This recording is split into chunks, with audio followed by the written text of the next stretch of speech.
Sir, is Congressman Zaldiko willing to attend any Senate Blue Ribbon probe? I believe invitations were sent already. Again, he will as soon as the threat to his life is abated. By who, sir? Sino po ang may nagte-threat? Look around you. Ang dami, it's all over social media. I'm not tech savvy. Nakikita ko everyday yung mga threats sa kanya. Isabit na yan, bitayin na yan, etc. etc. Virtually, sir, at least. Virtually? What does that mean? Via Zoom. Ah, If siya? he will. Kasi, sir, I believe there's a quotation that flight is an indication of guilt. So, if ever ba willing po siyang humarap para at least marinig din ng taong bayan yung side niya. Okay, number one, wala pang criminal case against him. As far as I know, wala pang criminal accusation. Number two, yung flight is an indication of guilt is a misused term. Hindi yan ang ibig sabihin yan if you look at its history under U.S. federal law. I'll discuss that with you privately. Masyadong mahaba. Sige, sir. But outdated yung, misused and outdated yung concept na yan. So would you say he's not, hindi siya tumatakas, basically? No. Kasi Hannah remembered that he flew out for medical reasons way before this whole thing blew up. Diba? When did this blow up? After the SONA. He flew out as early as February, I think. So hindi siya tumakbo. Let's get that clear. Again, let's redirect the narrative. No? Good morning, sir. This is Arles from One News po. Arles? Yes po. Hi, Arles. I have seen the Ombudsman referral, the ICI's referral to the Ombudsman, wherein Bryce Hernandez claimed that he delivered a bulk of cash on the first quarter of 2025 in his in-cost residence in Valle Verde, wherein there's no furniture inside, just luggages of cash, and then it was received by a certain Paul Estrada. Has Co ever confirmed or denied these allegations? Na may delivery? Both having Paul Estrada and his residence having no furniture at all. We talked about that and he said, I have no knowledge about any delivery. Because if you talk to Mr. Hernandez, I'm sure he will say that my client was not there. And again, you know, she said, he said yan eh. Because he says that he delivered it, and yet he admits to what? Owning a Ferrari, a Lamborghini, everything else. And Representative Co is just saying, no such thing. Walang nangyaring ganyan. So who do you believe? But on the latter part of the Ombudsman referral case, sir, there's a certain sentence there wherein it was received by a certain Paul Estrada with an acknowledgement receipt being kept by Alcantara. So have you also reached out to a certain Paul Estrada and having him on cause? I'm not there yet. Like I said, I heard that Mr. Estrada, Paul, was once upon a time employed by him or employed for him. I'm not sure, but at the relevant time, maybe during the deliveries, that he was no longer employed by Representative Co. I don't know. I can get back to you. Hindi naman ito yung last natin. I can get back to you on that. Understand that I don't know everything about the case just yet. I'll get back to you. And then, sir, you've said that Co has serious threats in his life. Yes. So does this mean that he also has pangamba or hindi pagtiwala sa pamahalaan that he can be safely, safeguarded just to face all the allegations to him? Hindi naman. But the government cannot protect you all the time. Di ba? Walang guarantee na ganyan. People die in jail. Diba? People with a shot in the head, and you have heads of state surrounded by 20 armed men who still downed by a sniper. Ako personally, ang bigger fear ko is vigilante violence. Because nga everyone hates him. That's the reason I'm here. Again, no, I don't litigate in the media, but the reason I'm here is because maybe we can tone down the temperature, we can lower it a little bit, because personally, I'm deathly afraid of vigilante violence. Someone who thinks that he's the moral guardian of the Filipino people will just take a paltik and shoot him anywhere. Sir, siguro last na lang na because the year is ending, 2026 is fast approaching. I know this might sound so vague and irrelevant, but how long is Zaldico planning to not go back to the country aside from just like pahupain lahat ng threats sa life niya? How long will the Filipino people wait for his response on all the allegations? Well, I'll try to respond as best I can, but yung fear kasi is subjective. I can't tell him na don't be afraid. In the same way that I can't tell you not to be afraid of something. If he fears, and again, I don't blame him, if he fears that there are threats to his life, I don't blame him, and I wouldn't recommend that he come home either under these circumstances. Where's Christina? Sir, Tina po from GMA. Hi, Tina. Sir, you said kanina po that the information are skewed against former Representative Co. What The did you mean by narrative. that? The narrative The is narrative? skewed, yes. What did you mean by that? I'll give you an example. Ang daming nagtatanong, no? In fact, it's a very hot topic na yung corruption ng corruption in general, whether it's a budget or yung mga itong flood control projects, di ba? You have to understand that there is no such thing as generic corruption. In fact, there is no such thing as a generic crime. When you accuse someone of a crime, you have to indicate with precision the what, where, when, who, and how. Diba? You can't say that I killed someone. You have to tell me I killed Juan de la Cruz in San Juan on this date with a knife. Diba? So if you say corruption, may mga specific elements yan. And one indispensable element of corruption is there has to be damage to the government. Actual damage in the nature of civil actual damages. So if you say na may corruption, let's say yung 2025 budget, di ba naririnig ko yan? Ano yung damage to the government? Hindi nga implemented. What is the corruption? What is the extent? What is the precise damage to the government? That's a corruption na yun. What about the previous years, sir? 2023, 2024? Again, in line with my reason, with my thinking, you have to tell me what the accusation is. What's the accusation, Tina? The flood control projects. Which Ghost. Which flood control project? They listed several in the hearings. Yeah, but you're asking me to answer a generic question. Yeah. Okay, Oriental Mindoro. Ano yung kwan? Okay. Kasama ba si Representative Co? Sunwest as well. He's not Sunwest. See, that's the thing. Among. Yes, if you look at his SALN, and I know this for a fact that he divested from Sunwest before he became a congressman. Again, no, yan na nga yung skewed narrative eh. The person, the stockholder is not the corporation. If I own shares in federal land, doesn't mean I can stay in Grand Hyatt for free just because federal land owns Grand Hyatt. Diba? So, just because he's a member of a corporation, which he is not, Sunwest, let's get that clear. Just because Sunwest is accused of something, that doesn't filter down to the stockholders. Again, he's not a stockholder. I don't represent Sunwest, though. You should ask Sunwest's lawyers. But let's get it right lang. If there's a wrong committed by a corporation, that wrong does not contaminate the stockholders. Sir, Otherwise, lahat tayo sa pool na. Go ahead. Yeah, that's it. Okay. Where is he now, sir? I don't know. Last I heard, he was in Boston for his medicals. Because the Senate has reports that two of his executive assistants, who are potential witnesses in the Senate investigation, have joined him in Europe. John Paul Estrada and Mark Texay. Do you have any information on that? I have no info, but I did read earlier that one of them was in Chile, not in Europe. Which I don't one, know sir? if he's one of, I don't know, Luke, Paul. No, I don't know. I've never met them, never spoken with them, and I don't feel like talking to them at this time. Di pa relevant sa akin eh. Sir, when was the last time you talked to former Representative Co? Last night. And did you ever ask him where he was? Weren't you curious? No, I'm curious personally, but I can't be curious as a lawyer because hindi relevant. And I don't want to lie to you. If you're asking me now, I'm looking you in the eye. I'm telling you honestly that I don't know because I never asked him. Again, because it's not that knowledge is not relevant to me at this time. How do you communicate, sir? Phone?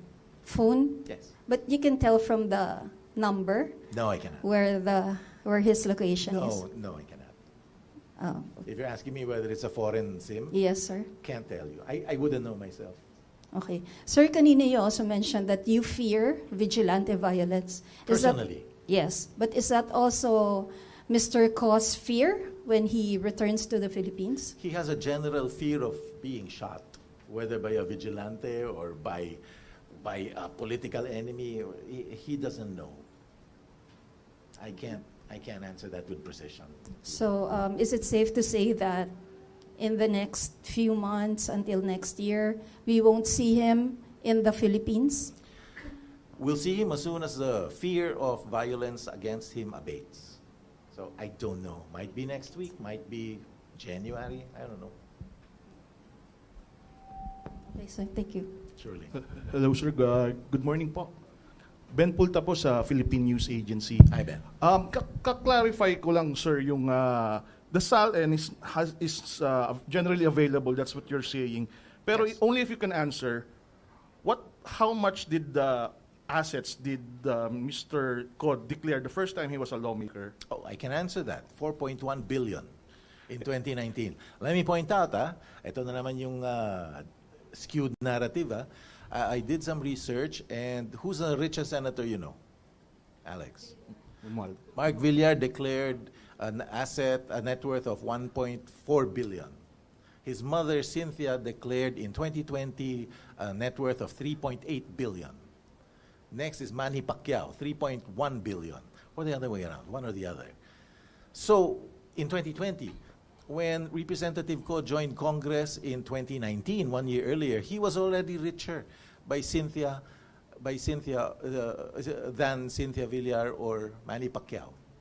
Just to keep it in context. Okay. What's your question? Sir, thank you for that, sir. Pero did it grow? Follow up lang doon sa question. Did the assets grow? Would you know if at all? There was movement. It was relatively flat, the movement. But I remember it did grow, but even that is not an indication of criminality, just so you know, Alex. Kasi naka-file naman ng ITR And there was a very refreshing take on this. I don't remember who said it. I think it might have been Ronald Llamas. Kung magnanakaw ka, loko-loko ka ba't idedeklara mo sa SALN mo yung ninakaw mo? Naturalmente, hindi, di ba? Sir, if awan ko kung pwede, sir, if you can go to yung legal theory, Sure. But the acts attributed to Co, maliban dun sa accusation ni Gutesa that money was actually delivered to his house by so-and-so, yung acts of passing a law to encourage projects, and that these projects supposedly some of them were not implemented at all, would that, in your say, form part of your legal theory? Would that make him liable? I mean, it's like paying someone else who did not deliver, right? I assume you're talking about yung unang pumutik ito, yung mga ghost projects sa Bulacan. Yung preliminary research namin is that yung mga ghost projects na yon, part of the NEP yon, yung National Expenditure Program. So hindi yun insertion. Easy? So saan ba galing ang NEP? Hindi ba galing sa executive yan? Sir, but the proponents apparently had a part in. I mean, Mr. Co apparently had a part in the actions of the proponents. No. That's what I'm saying. Yung NEP is prepared by the DBM in consultation with the other executive offices. Sinasubmit yan sa appropriations. Hindi nakialam doon si Representative Co as far as I know. Kasi NEP nga Tapos noon, from what I know, from what I gather, meron mga requests na separate yung other executives, other government offices. Other government offices, yun ang sinasabi na insertion. But ang technical term is congressional initiative or something like that. Ayan pa we keep saying insertion kasi it's a very colored term, insertion, parang masama ang dating. But then, everyone is saying, Senator Lacson himself said na hindi masama ang insertion. Wag natin kulayan yung term. Sir, last two so others can ask a question. Sure. My second to the last question is dun sa air assets. The government is saying that it has fled the Philippines. It's probably been disposed outside the country, despite having not been deregistered locally. Sorry, I just received word that one of the live streams ran out of its mic, so we might want to fix that before moving forward. I'm not sure. Wala daw audio? Yeah, walang audio. In one of the live streams, maybe inquire GMA. Before we proceed lang. Para hindi sayang.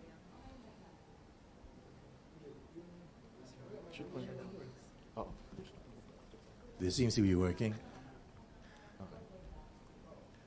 Sorry, Alex, you're going to have to say that again. About the aircraft? Yeah, the aircraft, sir. You're saying that it's really owned by Misibis at all and that he doesn't own any of the fixed-wing aircraft? I'm assuming that it's owned by Misibis. I'm sure that he personally doesn't own any aircraft. Sir, the fact that these aircraft have been disposed at this time when the issue is very hot, would you say it's at the least suspect? I am not counsel to the aviation companies, so it wouldn't be fair for me to speculate on that. Okay. Sir, more on the skewed narratives. One of the more stranger narratives in social media is that organized crime groups daw in Europe is after Mr. Co. How can you comment on this? I cannot, but that scares me a bit. Kung merong organized crime going after him, so he's neither safe here nor there. Scary. That's my comment. Hello po, Sir. Agatha Gregorio po from Agatha? ABS-CBN News. A while ago po, you denied the cash deliveries. You made some denials about the accusations being made nga po. Do you have any speculations as to why these allegations are coming around in the first place? Ako, I will look at who made the admissions and who's making the claim that they were deliveries. And then you look at the credibility of the utterer, of the person who made the statement. And then when you were asked if the former congressman would be willing to go back home, you said there was no criminal case anyways to go to the hearings. But from his team, is there any willingness, even any representative to be sent to talk about the matter? No, he's not unwilling because there's a case. No, he's unwilling. He's not prepared because meron ngang serious threats to his life. Now, is he willing to send a representative? Well, we're here, and we're trying to answer as much as we can, as best we can. Sa Senado, I don't know if they'll accept me. Probably not. But at least I think the Senate owes an official explanation on why he cannot why he cannot attend, just in case nga na maimbitahan siya. Courtesy lang. Anyone? Questions? Dwight? Sir, Where's good morning po. Here, attorney. There you are. Una po muna, ano pong medical condition ni former Congressman Zaldiko? I know cardiac, but I don't want to give you the details, Dwight. Okay po. Will he be willing to face the media via Zoom? Kasi yung isang issue na sinasabi ninyo is that may threat to his life. But can we talk to him? Can he hold a press conference for us? Because it is an issue of transparency. Mahirap kayo kaharap. Teka muna, yung transparency, ako nga nahihirapan sumagot sa inyo. But yung transparency on what? Again, no, I will advise him kasi normally I don't let my clients talk once may issue na eh. Kasi mahirap i-control eh. And anything they say can be used against them eh. But kung transparency lang, then you have to specify kung ano yung subject na gusto mong tanungin sa kanya, because I can answer yung mga issues against him without telegraphing our punches din naman, because we anticipate nga some legal proceedings. Sir, how rich is Zaldico now? 4.1 billion in 2019, I think. I don't remember. And I think he filed his latest SAL in June or in July because he was still a lawmaker. So what was magkano yung assets niya at magkano po yung net worth niya in his latest SAL? I'm guessing because I just went through it quickly. Ang relevant lang sa akin yung opening sala niya in 2019. I think about 5. Not sure. I'm not going on. Yes. So tumaas ng 900 million yung assets niya yung net worth niya from 2019 yes. to 2025. Is that a reasonable increase in his 6 years in Congress? You see, yan ang skewed narrative eh. Hindi naman, your insinuation is, or rather, your question assumes na tumaas siya while he was in Congress because of Congress eh. Hindi eh. Remember that he was a businessman before he was in Congress. And kung tumaas man yan, nakareport yan sa SAL, and I'm sure nakareport sa tax returns niya because of the business, not because of Congress. Let me give you this shocked me eh. people kept saying na responsible siya for insertions, di ba? And that he must have made billions because of these insertions. Now, nakwento sa akin that one of the companies they own, 44 private corporations, SALN as of 2019. 44. Ganyan yung source of, yan yung revenue stream niya. Okay, now sinabi niya, one of those 44 is a power plant or a couple of power plants in Bicol. No, for some deserted island. I think it's in Camarines Sur, thereabouts. And every year, may utang sa kanila yung municipality na 600-700 million pesos dun sa power plant. And hindi nababayaran yan year in, year out. Palaging rason.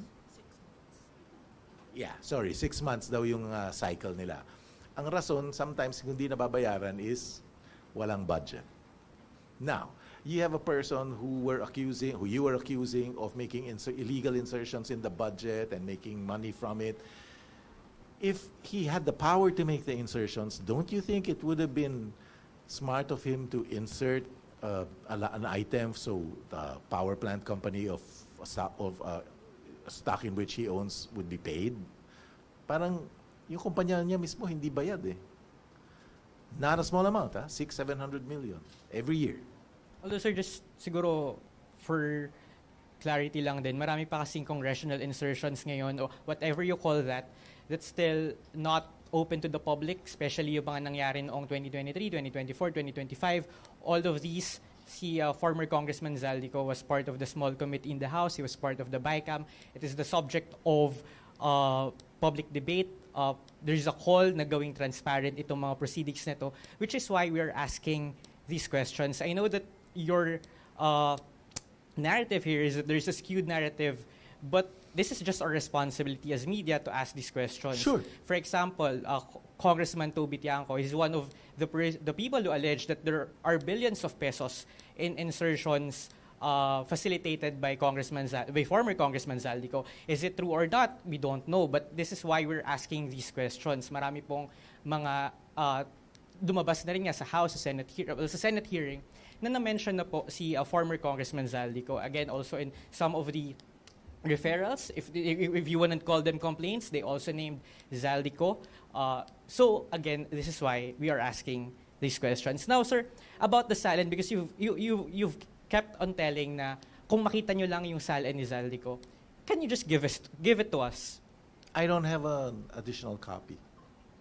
Can we take a photo of? No. Can we take a photo of the I have notes, SALN? I'll give you his 2019. But we also need, sir, the 2025 because Wala nga ako eh. I don't have that. Nadaanan ko lang eh. Kaya nga hindi ko, that's why I cannot answer your question what was his closing Ba lang po ibig sabihin niyo, sir, attorney, nung nadaanan niyo lang yung SALN niya ng 2025? Nabasa ko lang somewhere, but I don't have a hard copy. I have a hard copy of the 2019. Ano pong nabasa niyo, sir, yung hard copy nung kay Congressman Zaldi? Saan niyo po nabasa yung Saan niyo po nabasa yung 5 billion? Because we cannot report it if it like nabasa niyo lang somewhere or sinabi lang sa inyo. It has to be documentary evidence that 5 billion pesos po yung laman ng kanyang SALN in 2025. I told you that I'm not gonna go on oath on it. Because sabi ko, ang recollection ko is 5 billion. If you're disputing it, then wala akong magagawa. I can't prove otherwise.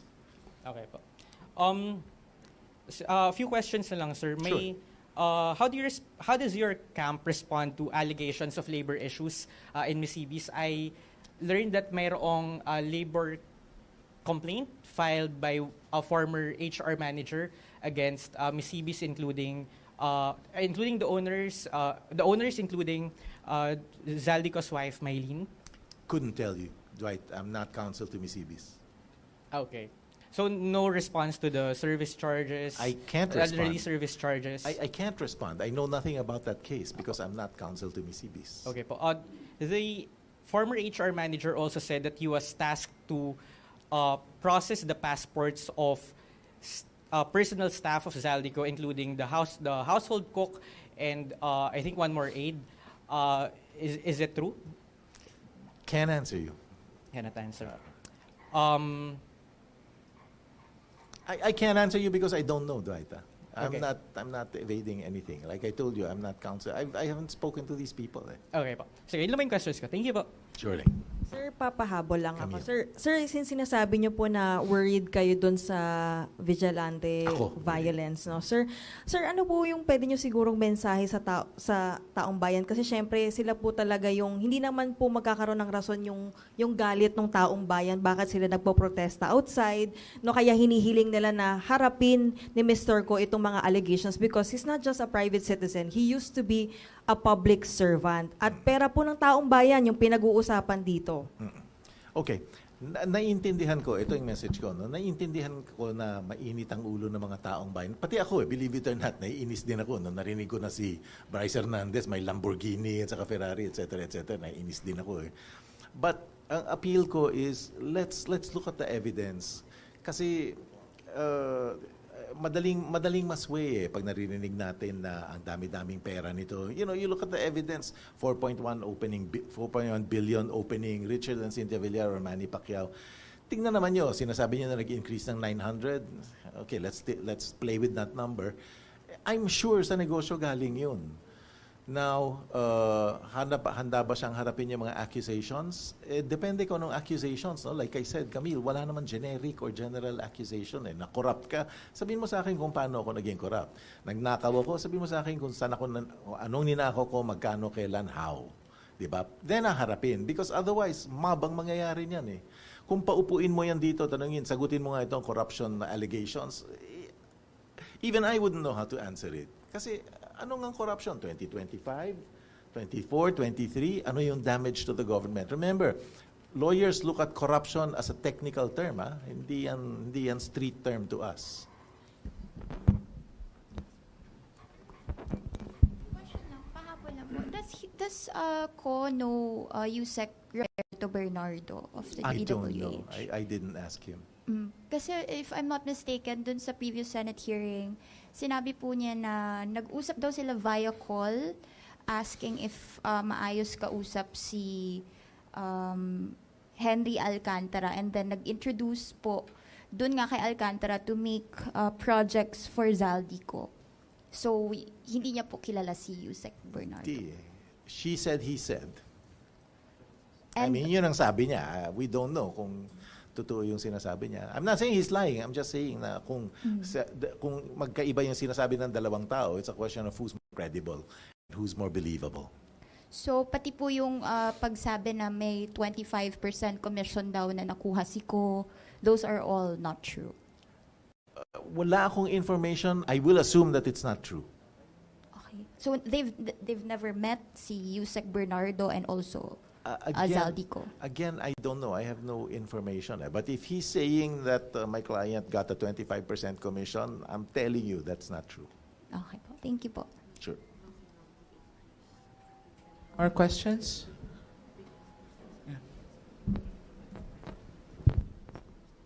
Okay. Dwight, it was just pointed out to me na a lot of these high government officials also have increased SALNs.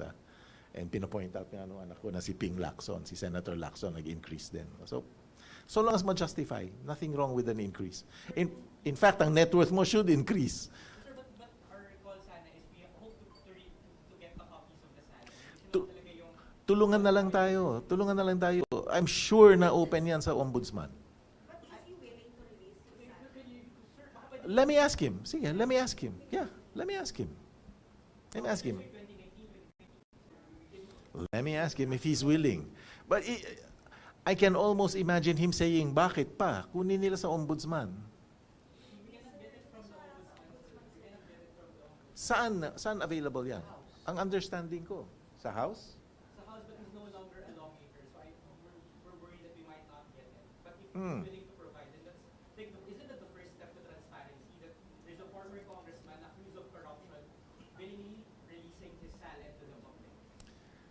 Alam mo, hindi ko kasi ma-imagine yung when I defended Mikey Arroyo yung sa tax cases niya during the Arroyo presidency, kompleto yung press ng ng SALN from beginning to end. So I cannot imagine na hindi nyo makuha. I don't even think you should have to justify why you want the SALN. It's investigative press. But let me talk to him. I'll get back to you. Hindi naman ito yung huling pagkikita natin. Hello po. Pahabol lang po. Magandang umaga, sir. Zeus Legaspi po ng DZMM. So, Zeus? Yes, sir. Opo. Very powerful. Thank you, sir. Yun nga po, no? Siguro, ang tanong ko na lang po is, as legal counsel, where do we stand now? Ano, may iniintay po ba tayo? Or will we do any proactive effort, no, to clear representative cause name? Maraming salamat po. We're verifying Zeus whether or not meron whether or not meron ngang kaso sa ombudsman. Kasi wala nga kaming nare-receive. Sabi ni Deputy Clavano, meron daw refusal to receive. Paano naman magre-refuse yung taong wala dito, no? But assuming na meron ngang kaso under the ombudsman's rules of procedure, meron si representative ko a right to access to all the evidence submitted and being considered by the ombudsman. So we're verifying that. We will likely ask for copies of all the evidence submitted to the ombudsman. And then we have the option to submit a counter affidavit, but parang realistically, Sir, baka lang tanongin ng ombudsman, saan ba nila dapat ipadala para yung may mag-a-accept? sa address niya.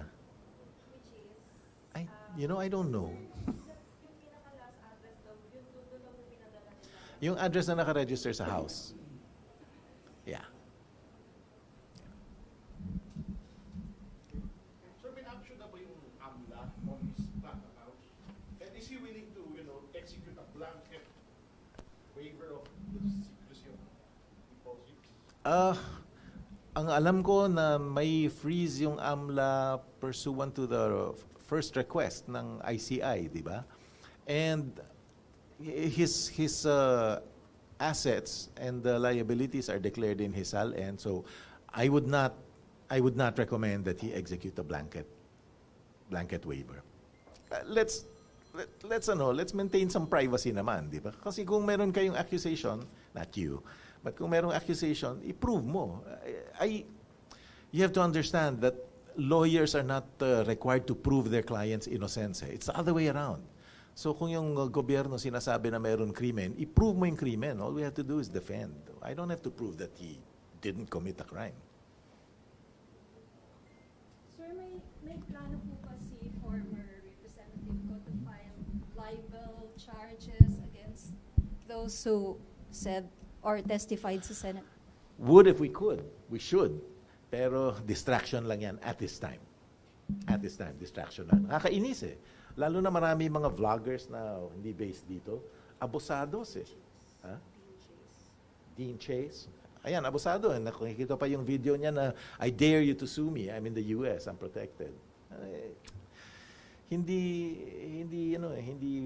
patas lumaban eh. Yabang mo because nandun ka eh. Diba? If you stand by your convictions, pupunta ka dito and you utter those statements para level yung playing field. Hindi yung nagtatago ka sa US. Yan pa, yung linileak yung flight details niya, no? We're not conceding na tama yun, ano? Pero violation yun ng Data Privacy Act. I will sue kung malaman namin kung sino. We will sue kung sino man yung nag-leak nun sa Emirates and wherever. Yeah, without conceding na valid, no? Bastos eh. Yan na nga yung masamang nangyayari eh. Sir, to clarify, the last time you talked to him, you were under the impression that he's in Boston? No. The last official information that I know is that he was in Boston. I'm not saying that he was in Boston last night when I talked to him. He might be. I'm just saying I don't know. When was he in Boston? I think. Yeah, for his medical. I think. 3 January, December, January, October, September. Is it September? Is it October? Can you give us a specific? You want a precise answer? I can't answer. That's why I'm giving you an estimate. September to October. September or October. I'll get back to you. No. Sige. Sure. I don't know whether he flew to Spain. Because you said that whoever leaked his flight details, you're going to sue whoever that is. But is that an admission that you No, I said without admitting the accuracy. No, kasi you're not supposed to. You're not supposed. passport details naka-leak. Diba? Seat number naka-leak. Ay yung passport na lang. Would you give me your passport details? You would not, di ba? I'm not gonna give you mine. Yun na lang, may data privacy leak na eh. O may mga AI videos pa na, you know, yung sinesimulate na kumakain siya and then tumakbo siya, nagtakip na mukha. No. If I did, I don't know. I'm not denying because I don't know. Maybe he did. I really don't know. Sir, when you talked to him last night, how did he sound? Downtrodden, as always. Nalulungkot siya dito eh. Ako rin, nalulungkot din ako eh. Dahil hindi patas eh. Sana if we stick to the facts and to the evidence. I'm telling you, if the government stuck to the facts and the evidence, hindi dapat i-file yan. And lahat ng mga criminal cases ko na very, very hot, na galit ang mga tao, preliminary investigation pala, sinasabi ko, walang ebidensya, walang crime na nakomit. Nagtatrial kami for 10, 15 years and then na-acquit mga kliyente ko. Nagagalit yung mga korte, yung Court of Appeals, Court of Tax Appeals, nagagalit. Sinabi, these cases should not have been filed for lack of evidence. That's where we are today. I'm telling you now, walang ebidensya. Hindi dapat ma-file. Walang ebidensya. Walang ebidensya. Hindi dapat ma-file. Walang crime. Yung kliyente ko, kliyente namin. But, despite the testimonies in the Senate and the House, sir? Whose testimonies, Tina? Like Gutesa. Walang testimony si Gutesa that will stand in court. The DPWH officials. Res inter alios acta. That's a principle in law that a conspirator cannot bind his co-conspirator. Kasi kung sabihin ko na akusado ako ng murder, sabihin ko, kasama ko si Tina doon. Pwede ba yun? Just because dinawit kita, masasama ka na sa asunto. Hindi ba hindi tama? That's what's happening sa Senado. Kasama ko yun, damay ka. Kasama ko yun, damay ka. Hindi pwede. Res inter alios acta. Is his whole family with him now? I don't know. I don't know. Does he have family here right now? I don't know. I'd be speculating. Not relevant information at this time, for me.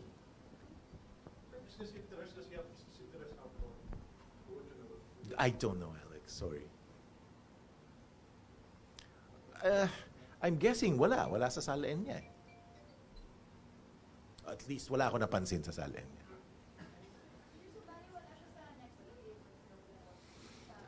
I don't think there's any intention to come home before November 13 ba yan? 14? Not likely. Takot siya eh. Kahit takot eh. We didn't discuss it. Hindi. You have to disobey a subpoena eh. Pang subpoena, you have to be served eh. You cannot subpoena a person who you know is not here. Because basically, you cannot force a person to come here when he's not within the jurisdiction for a legitimate purpose. Can't do that. Nagtataka nga ako kay Congressman Tiangco eh, na sinabi niya yan, nakasilahin na, let the lawyers complain. Sinabi na ng DFA, hindi yan ang proseso. You can only cancel, well, let me tell you, I don't remember what the DFA said, no? But you can only cancel a passport after my court judgment, if it was fraudulently obtained or mayroong national security risk, health risk, etc., etc. Saan siya doon? Sabi ni Representative Tiangco, security risk ba? Sabi niya? Terrorist daw? National security? Seriously? Diba, anong threat niya sa national security? Insurrectionist ba siya? Nagre-rebelde ba siya? Espionage? Meron ba? Wala eh. And yan na naman tayo, yung skewed narrative. Sinasabi ni Congressman Tiangco, i-cancel na muna, let his lawyers complain. DFA do not lawyer for Representative Co. Hindi ganun ang batas natin. Ang batas natin, kailangan sumunod tayo sa procedure niya, no, ng passport law. Hindi yung shoot now, ask later. Kulong natin ngayon, tapos later na natin paglitisan whether guilty siya or hindi. We are not a totalitarian state. We can't do business that way. Wouldn't be right.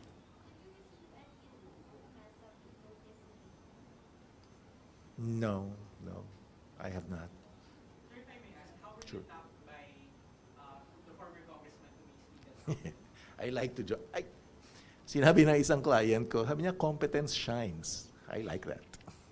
You also said kanina that you were a lawyer for Mikey Arroyo. Oh, a long time ago. A long time ago. Yes. And kasi there were speculations that the Arroyos and Zaldy Co had business ties or close ties. Did that factor in why you became a lawyer for? Oh, you're asking me if the Arroyos referred me? It's a categorical no. That's humorous, but no. I'm not laughing at you, I'm laughing at the proposition. That's it, we good? Thank you very much. Thank you very much. Sure. Wag lang after 10 p.m. At before 6 p.m. Thank you very much, ladies and gentlemen. Attorney Roy's number has been, media number has been distributed to several. Yeah, if you like to have further short interviews,